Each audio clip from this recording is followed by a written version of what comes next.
thinking about getting on two wheels, but your what if list is longer than your route? Is it too heavy? How do I shift gears? Where does my stuff even go? And am I going to be the only woman out there? Well, today we're stripping away the intimidation. I'm breaking down the 10 biggest concerns I hear from women before they start riding. But first, we gotta do a mandatory nail check. This set is called Princess of Persia, featuring Hello Kitty. From body inclusivity to the manual transmission learning curve. So you can stop worrying and start riding. Let's get into it.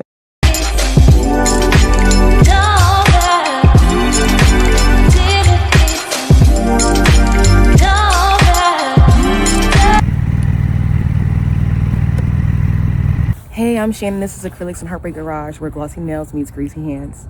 So over the years, I've gotten questions from women about riding motorcycles. They're interested, but very hesitant for good reason. They have concerns about just their overall confidence, the cost, family obligations, and just the learning curve of it all, or maybe how they'll be perceived. So I wanted to talk about those things and address briefly some concerns that you may have. If you're a mom, that mom guilt can be heavy. Like, let's just be honest. Let's sit in that space for a second. It can stop a lot of people. Like, honestly, dad guilt too. I think it's just parent guilt, because there's a lot of men who stop riding when they have kids, for multiple reasons. But like, even for women that want to start riding, if they're a mother, they tend to not do it because they think that their free time should be spent with their children, which is 100% understandable. But something that I learned some years ago is that you cannot keep refilling everyone's cup and yours is continuously going down and no one's filling yours.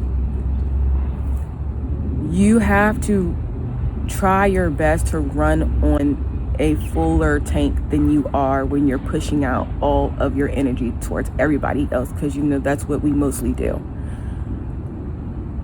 And I find that riding is one of those things where you get to just sit there and reflect while you're riding, and you get a mental break from everything, and you're able to go back to your space a little bit more recharged. That's me. You need to make yourself a priority. You need to take time to do things that you enjoy doing, that you find that recharges your energy, because at the end of the day, you're going back to your spaces to continuously help people. I once saw this quote that said something along the lines of, it's funny how people are so quick to charge their phone when it's about to die, but they don't recharge themselves. Like, that is so real. So I just feel like, don't let mom guilt be a thing to stop you from doing this. Let's talk about bike weight. You know where I'm going with this, right? Women will look at a bike and be like, oh my gosh, I can't pick that up. I'm not gonna be able to hold that up. I did that before. Matter of fact, I still do it, depending on the bike. I mean, if it really is too heavy, but that's beside the point. The point I want to say is they're not heavy. They're not too heavy for you. Most of the weight is in the center lower, so it's not top heavy. So it's not like you're gonna sit on a bike and go tilt over. Like, that's not gonna happen. Being a woman, we just naturally are like, have bigger hips and stuff like that, which actually helps in that type of aspect. Gear is another big concern for women, and rightly so, because although there's more women riding, because it is male dominant, they don't make a lot of gear tailored to our bodies. We tend to be curvier, and even if you're like, I'm not that curvy, but like, if you're a curvier woman, you may be like, there's not much for me to choose from in order for me to be fully safe. That's a misconception. There's stuff out there. Even if it's not labeled for women, like, this is not a woman's jacket, but this is what I wear, and I'm comfortable in it. So there's options out there. And when you talk about gear, you're talking about helmet, gloves, shoes, jacket. There's different options in all of it. Being a woman who loves doing different hairstyles, I've had to learn to accommodate those type of things, or plan around those things when I'm deciding if I'm going to ride my bike today or not, right? it does not stop me from changing my hair. I change my hair every few weeks. Actually, it might be more than that, but you get the point. Whole point is, what I learned was, when I'm wearing my natural hair, I'm in a medium-sized helmet. When I have protective hairstyles and twists, passion twists, box braids, whatever, I cannot fit into that medium helmet. Okay, so I have a large helmet too. So I have 2 different helmets depending on my hair and what I'm, working with. As a black woman, one of those things is like, what if I get my hair done and you telling me to put that tight ass helmet on and then take it off? My hair gonna be all messed up and jacked up. I had that thought too, but there's workarounds. Trust me, we'll talk about that later. There's a concern about learning how to ride a manual transmission bike. The majority of people who drive manual vehicles tend to be men. And so when a woman hears manual or sees manual, they automatically get intimidated because it is a separate type of factor that you have to deal with while you're driving, right? I have driven manual cars. I fully believe that riding a motorcycle is way easier than riding or driving a manual car. I'm not gonna lie, there's a learning curve, but if you're willing to practice and learn, anybody can learn how to ride a bike, like the motorcycle. Also, nowadays they have automatic transmission bikes on the market. So worst case scenario, if that's like the one thing holding you back from riding, you can find an automatic transmission bike. I've had both. The real concern is the safety. It's I won't have a barrier around me. I know that was one of my concerns, because people around here, especially Virginia drivers, they don't know how to drive. Women tend to be less risky anyway. You ever be in traffic and you just sitting there and you see a person on a motorcycle, and it's usually a sports bike, I'm not gonna say anything about that, and they just zoom past like in the middle, right? That is dangerous as hell. I do not recommend that at all. You just focus on the road, focus on the people around you, be a defensive driver. Make sure that you are anticipating what others might do. I do that already when I'm in my car, which is why I'm a better driver than most people. I also pretend that I'm invisible. So I always assume they can't see me. So I'm going to make sure I'm making maneuvers and making decisions based on the fact that people around me in cars cannot see me. Don't let that be the stop of you riding, because you can step out the house and something could happen to you. So just be safe, that's all. There's precautions that you take those precautions, do your best, enjoy yourself, and make sure that you're watching your surroundings. Cause you boy crazy. Get a bike if you're gonna get a bike. Practice your bike in parking lots, practice it in your neighborhoods, and do not get on the road until you feel confident, because that feeling of inadequacy will lead to mistakes. It took me a while to get out of my neighborhood. And I know my friends were like, girl, get on the road. You're not gonna learn unless you get around. You're not gonna rush me. You're not gonna rush me, because it's my life on the line if something happens. I rode around my neighborhood for a couple months. I wanted to practice different maneuvers. I went into parking lots practicing different maneuvers. I wanted to make sure before I got on my neighborhood that I felt 100% confident in what I was doing. Do not be rushed to do that. So even if you are interested, you're kind of like, well, what type of bike am I supposed to get? Because there are plenty to choose from. So generally you have, and I'm only talking about 2-wheel bikes because I know there are trikes out there. I've never ridden a trike, don't know nothing about it. I do not plan on riding a trike until I cannot ride 2 wheels anymore. No shade to anybody that does ride trikes though. You're still fully cool. But yeah, either or. So you have cruisers, you got sports bikes. I did, when I first started learning, my friends had sports bikes. So no one had a cruiser. My husband is the only one who had cruisers. But his cruiser was too big for me to even attempt to try to ride that when I was learning. So my friends let me train on theirs. So I think the first bike that I started riding on was a Ninja. Sports bikes. They're lighter. They tend to be faster. They're more forward leaning. Whereas a cruiser has a more laid back, chill vibe. They are still fast. They're gonna tend to be a little have a lower seat height. You'll have more relaxed posture. So when you're seeing people riding on a cruiser, you're typically seeing this, or you're seeing this versus leaning forward like that. I will say though, when you're looking at bikes, always sit on the bike. Even if you don't ride the bike, sit on the bike, because some of like basic guidelines that I follow when I'm looking at bikes is I don't even care about the weight. Can I flat foot this bike if I'm at a light and I'm standing standing still? Am I able to be flat footed on the ground? Because that's how you're holding the bike up.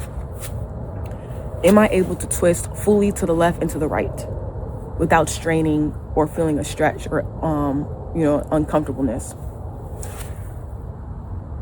That's what I would say starting out to look for. Oh, yes, you can carry things. I know that was a big concern for me.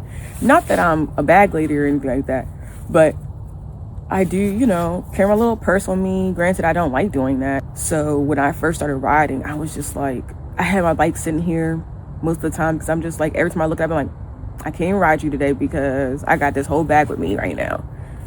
And that was an excuse several times that I made when I first started riding, that I didn't have enough space. I wasn't going to have enough storage to do what I needed to do when I was out, and it was going to be an inconvenience.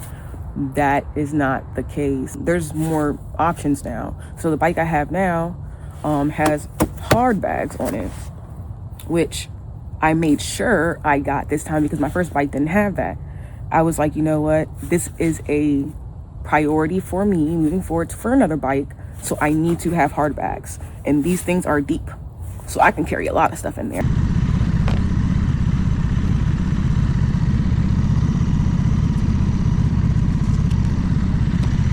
On top of that, I installed a passenger seat, which I don't be riding nobody, but if I have a book bag, if I have other stuff I want to carry, I just have a book bag. I put my stuff in, I strap it down to this passenger seat, secure it, it doesn't move. And then on top of that, on the back of my passenger seat, it's a shelf. So I also have a big I don't think you can see it in this view, but it's about this big and it's like that deep. I can fit my whole helmet in it. And then there are things like you can have not just the hard bags there. There are tank bags that you can put here. There's just many options, so don't let that stop you, because their storage is here. You can't go to Costco and get, lunch from Costco and think better about your bike. Like, that may not happen. But for typical random days, like I've gone to the grocery store to get a couple things and took my bike. I'm very frugal, okay? It is honestly not that much of an upkeep. For me to start out riding, I paid for my basic riding course, which at the time was around $300. My helmet, which was between $60 and $70. My jacket was less than $100. Gloves, less than $25. And then you don't need to get a brand new bike, because 9 times out of 10 you're going to have that bike for a very little while, just while you're trying to get comfortable, and then you're going to realize I need a little bit more horsepower under me, and you're going to want to go bigger. There are bikes out there that are good quality bikes, don't have a lot of mileage on them, and they're between $1,000 and $4,000. And then gas. What gas? The thing that I didn't expect though, throughout this journey of me deciding to learn to ride, was that I initially did it for him so that we could have something else to share, like a commonality. But very quickly, within the year that I started riding, it became an actual passion of mine, even independent of what me and him do together when we're riding. So that actually took me by surprise. Don't forget that every new skill starts with uncertainty, but that's exactly where growth happens. At the end of the day, the goal is going to be the same thing. We're trying to take the intimidation factor out to make things doable. So if you want to lock in, go ahead and subscribe and join me as we keep building, fixing, and learning. Thanks for watching, stay capable, and I'll see you next time in the garage. So, another misconception I can't stand is that women don't know how to drive. Like, really? I feel like I'm one of the most safest drivers that I know, and I have mostly male friends. Not even safest, I just drive better. Like, that's crazy. Anywho, because, not saying that you're gonna need to do it, but like, I always think about the what ifs. So like, what if I'm stranded? And like my bike, if I have an automatic bike, it's like out, or like something happened to it. And the only option I have is to get home or out of danger is to ride a manual motorcycle. Like, the odds of that is slim, but I think about those things. And so to avoid, risk of that, I was like, oh, I'm going to learn both. I know I don't do that at all. I have had a thought to do that once or twice when I was stuck in traffic and it was like 100 degrees outside. I'm not gonna lie. But I didn't do it. I did ride on the shoulder once, just for a little bit, but I got my butt right back on the road because I was like too concerned that something was going to happen to me, so. I have seen somebody texting. I don't even know how the hell he did that. I was looking at him like, damn. Concern is dealing with judgment and comments from people. Not gonna lie, I didn't expect it, but I get it quite often. Mostly from men. And it's either I'll pull up somewhere, I'm riding, whatever, and I usually ride solo. Okay, so there's no one else with me. And I'll see a man or a couple men, and they'll see me walking back to my bike or something like that, and they'll be like, oh, is that yours? No, I'm just fully geared up with my helmet and everything, walking to this bike with the key, and I'm waiting for somebody to pop up. Like, that was just a dumb question. I get that a lot. I get the, oh, that's your bike? Wow, that's kind of big for you, don't you think? Like, what? Oh, my personal favorite. You ride bikes? You don't look like the type of girl that ride a bike, girl. That's crazy. What does that even mean? What am I supposed to look like? That's like when people tell me I don't look Jamaican. I'm so confused. Like, what does a Jamaican look like? So through that, I'm assuming the misconception is that, because this is a male dominant thing, like world, when they do see women over the years, if they did see a woman riding, she was typically male presenting, or had a masculine persona. So they don't know how to act when they see what they think is a girly girl. Now, mind you, appearances, don't let it fool you, because I may look like a girly girl right now, like not now, but these days, but I'm definitely not. I'm full tomboy. I'm just starting to appreciate, my girlier side as I get older, become a more mature woman. But they'll come to me like, oh my goodness, like, how are you riding? Like, you don't look like you're supposed, like you're riding. So annoying. So anywho, although those comments are annoying, I secretly like them, because I'm like, this is breaking boundaries somehow. Like, why is it that they think that I'm not supposed to be riding, or I shouldn't be riding, or I can't ride? So the fact that they see me riding proves the complete opposite of what they've always believed. So, like I said, although I don't like those comments, I do appreciate that it makes them walk away thinking differently. I've even had a guy tell me that my bike was bigger than his and he could never ride my CC bike.